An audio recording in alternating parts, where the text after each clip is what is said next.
Moving on to our next question. It is हमें 5x raise to the power 4 minus 3x cube plus 4x square plus 2x minus 6 इसको divide करना है x square के साथ. Okay, so basically this term needs to be divided by x square. So मैं यहां पे इसको मैं डिवाइड करना है x स्क्वायर से. सो क्वोशिएंट मैं लिखने वाला हूं इस तरफ. ओके, सो अब x स्क्वायर मल्टीपल कितना है, सॉरी कोएफिशिएंट कितना है x स्क्वायर का 1. सो द टर्म जिसके साथ मुझे 1 को मल्टीप्लाई करना पड़ेगा, सो जिससे कि मुझे 5 मिल जाए. सो 5 1 5. x स्क्वायर को कौन सी टर्म के साथ मल्टीप्लाई किया जाए, so that I should get x raise to the power 4. So अब ये 5 टाइम्स से मल्टीप्लाई किया और x square into x square कितना हो जाएगा, 2 + 2 ऐड हो जाते हैं, पावर्स ऐड हो जाती है, 2 + 2 = 4. सो मैं 5x स्क्वायर से मल्टीप्लाई करूंगा तो ये हो जाएगा 5x raise to the power 4. Subtract किया तो ये हो जाएगा 0. ओके, अब यहां पर अगर हम देखें तो -3 टाइम्स ऑफ x क्यूब. अब usually you always have to bring पूरा का पूरा नीचे की तरफ and then keep on proceeding that way. I have I am short of space, so that's why I will be doing it continuously. -3x के साथ अगर मैं इसको मल्टीप्लाई करूं तो -3x क्यूब नेगेटिव के साथ चाहिए, तो इसीलिए माइनस. मुझे 1 को ऐसे टर्म से मल्टीप्लाई करना चाहिए, मुझे -3 मिले. सो 1 × -3 इज -3. और x स्क्वायर को ऐसी कौन सी टर्म के साथ मल्टीप्लाई करूं मैं, सो that I should get x cube. So x square into x कितना हो जाता है, 2 + 1 पावर्स ऐड हो जाते हैं, तो x क्यूब हो जाएगा x क्यूब. सो ये पॉजिटिव साइन नीचे गया तो फिर ये हो जाएगा अगेन 0. ओके, अब यहां पर अगर हम देखें 4 टाइम्स ऑफ x क्यूब, तो इसको अगर मैं नीचे ले लेता हूं 4x square plus 6x sorry plus 2 times of x minus 6. अब मुझे कितना चाहिए, 4 times of x square. x square into 4 कितना हो जाएगा, 4x स्क्वायर डायरेक्टली. सो मतलब कि +4 से अगर मैं इसको मल्टीप्लाई कर दूं तो ये हो जाएगा +4 times of x square minus ये हो जाएगा 0. ओके, क्या बच गया, 2x minus 6 plus 2x minus 6. But 2x जो है मतलब कि x का पावर कितना है 1, यहां पर है x स्क्वायर. 6 में x का पावर कितना हुआ, मतलब कि 0, इजंट इट. और x का पावर कोई भी x की टर्म नहीं है 6 के साथ, मतलब कि x का पावर 0. यहां पर है x स्क्वायर. जब भी हमारे रिमाइंडर की जो टर्म्स है, रिमाइंडर में x की जो पावर्स है, वो अगर जिस टर्म से मैं डिवाइड कर रहा हूं उसकी x की पावर से कम हो जाए तो हम वहीं पर रोक देते हैं. ओके, यहां पर x का पावर 2 है, यहां पर 1 है, यहां पे 0 है. सो यहां पे पावर्स x से कम हो गई है, यहां से पावर कम है, सो मैं यहां पर रोक दूंगा. So this is my remainder and this is my question.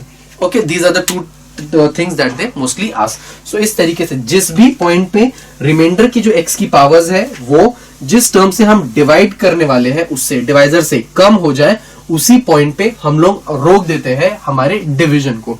और जो रिमाइंडर आता है that is the term that needs to be that is termed as named as remainder. Okay, now moving on to practice set 10.1 और देखते हैं और किस type के क्वेश्चंस पूछे जा सकते हैं.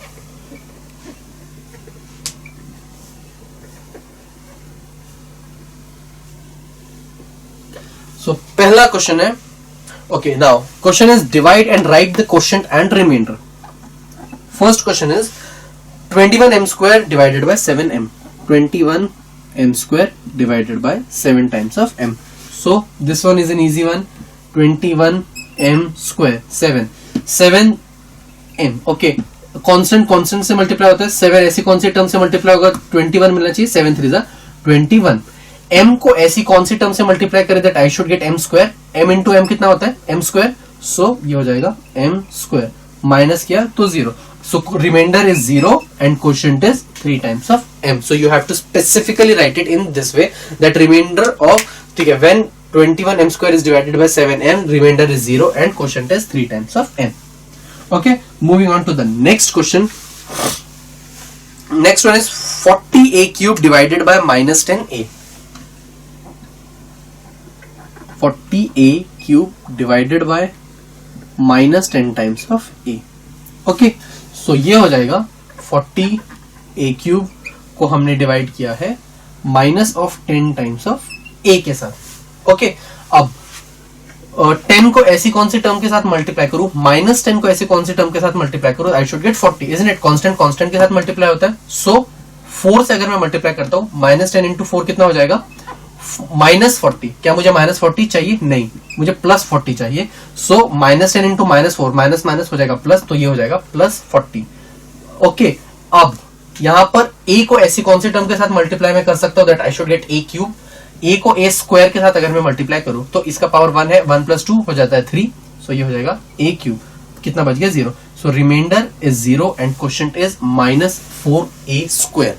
कब? When we divide 40a cube by -10 times of a। So अगर आप एक नेगेटिव टर्म को डिवाइड कर रहे हो किसी पॉजिटिव टर्म से और वाइस वर्सा, तो आपको हमेशा सिग्नेचर्स, जो सिंबल्स और the signs that will be using, positive negative, those needs to be specifically taken care of. Moving on to the next one. अगला है हमारे पास, हम चलते हैं नेक्स्ट डायरेक्टली क्वेश्चन नंबर 40 की तरफ, सॉरी 4th की तरफ। Question is 40m raised to the power 5 को हमें डिवाइड करना है। 40m raised to the power 5 needs to be divided by 30m cube। 30m cube।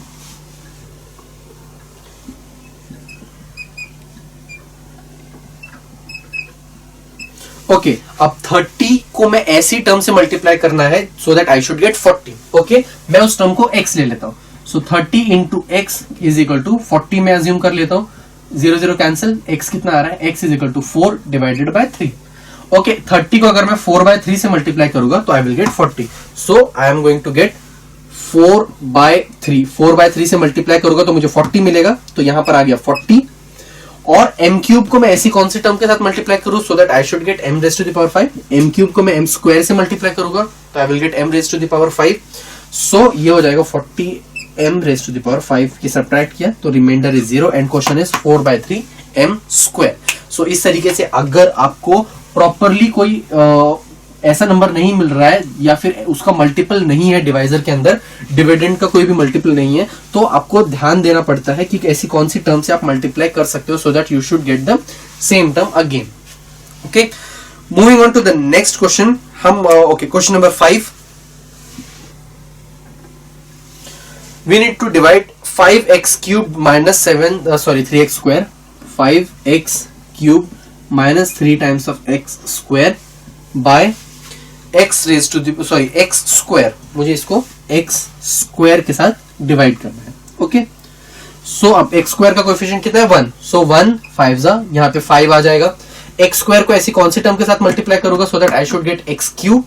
तो x स्क्वायर इंटू x होता है x क्यूब। 2 + 1 कितना हो जाएगा? 3 हो जाएगा x क्यूब माइनस ये हो जाएगा 0।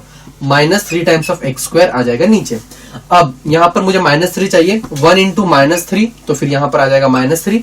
x स्क्वायर ऑलरेडी है तो मतलब कि x स्क्वायर इंटू -3 कितना हो जाएगा? -3 times of x square plus ये हो जाएगा 0। So remainder is 0 and quotient is 5x - 3। Okay, so this was an easy one. Let's move on to the other one. अगले क्वेश्चन में हमसे पूछा गया है, क्वेश्चन नंबर 7 की तरफ चलते हैं। क्वेश्चन नंबर 7 में हमसे पूछा गया है 2y cube 2 times of y cube plus 4y square plus 3। Okay, और इसको मुझे डिवाइड करना है 2 टाइम्स ऑफ y स्क्वायर के साथ। 2 times of y square, 2 1 2। Okay, और y स्क्वायर को किससे मल्टीप्लाई करूं so that I should gate y cube. y square into y is y cube. ये सब्ट्रैक्ट होके ये हो जाएगा 0, बच गया बाकी, plus 4 times of y square plus 3। अब 2 इंटू 2 कितना हो जाता है? 4, मतलब कि प्लस 2 4 पर 2y square into 2 that is basically, यहाँ पे ऑलरेडी y स्क्वायर है, मुझे y स्क्वायर ही चाहिए। 2y स्क्वायर इंटू 2 मतलब कि 4 times of y square minus ये भी आ जाएगा 0। कितना बच गया? +3। अब 3 के अंदर y का कोई पावर है क्या? नहीं। सो मैंने क्या कहा था, जब भी रिमाइंडर में y क्या या फिर जो भी आपका वेरिएबल हो, x हो, y हो, u हो, v हो, t हो, यहाँ पर y है तो y का कोई भी जो पावर है वो हमारे डिवाइजर के जो पावर है उससे कम है। जब भी हम यहाँ पर ऐसी सिचुएशन में आ जाते हैं, हम चीज को वहीं पे छोड़ देते हैं, डिविजन को।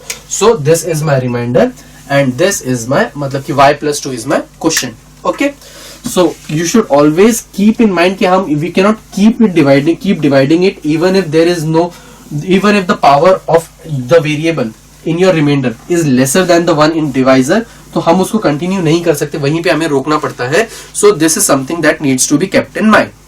Moving on to question number 9. Question number 9 में है हमारे पास 6x raise to the power 5, 6x raise to the power 5 minus 4x raised to the power 4 plus x cube plus x square plus 8x cube plus x square 2 times of x square, और यहां पर मुझे इसको divide करना है 2x square के साथ. Okay, सो अब 2 3 का कितना होता है 6. x square को मैं किस टर्म के साथ मल्टीप्लाई करूंगा सो that I should get x raised to the power 5, x cube 2 plus 3 हो जाता है 5, सो ये हो जाएगा x raised to the power 5. Subtract करेंगे तो ये हो जाएगा 0. Minus 4x raised to the power 4 plus 8x cube plus 2x square आ जाएगा नीचे की तरफ. अब 2 इंटू कितना होता है -4, -2 किया तो ये हो जाएगा -4. x स्क्वायर को किससे मल्टीप्लाई करूंगा सो that I should get x raised to the power 4, तो x square x raised to the power 4 ये ऐड होगा तो ये हो जाएगा 0. ये हो जाएगा plus 8x cube plus 2x square. Okay, 2 यह हो जाएगा प्लस 4 टाइम्स ऑफ 8. ओके, 4 जा क्या 2 4 जा 8. अब मुझे यहाँ पर कितना चाहिए x क्यूब, सो x स्क्वायर इंटू x हो जाता है x क्यूब, हो जाएगा x क्यूब माइनस ये हो जाएगा 0 प्लस 2x स्क्वायर, मतलब कि अब 2x स्क्वायर को मैं किससे मल्टीप्लाई करूंगा क्यों 2x स्क्वायर हो जाना चाहिए 1. 2x square into 1 is 2x square, so मतलब कि प्लस ये हो जाएगा यहाँ पर 2x स्क्वायर, ये सब्ट्रैक्शन और ये 0. So remainder is 0 and quotient is 3x square minus 3x cube minus 2x plus 4x plus 1. Okay, so इस तरीके से कितना भी बड़ा हमारा डिविडेंड हो, अगर हमारे पास 1 डिजिट डिवाइजर है तो it gets very easier for us to divide that, divide them. और इसके नेक्स्ट क्वेश्चन में हमसे पूछा गया, that is in question number 10, we need to divide 25m raised to the power 4,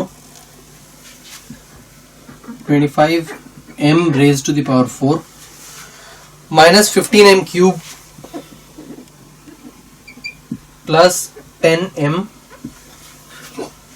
plus 8,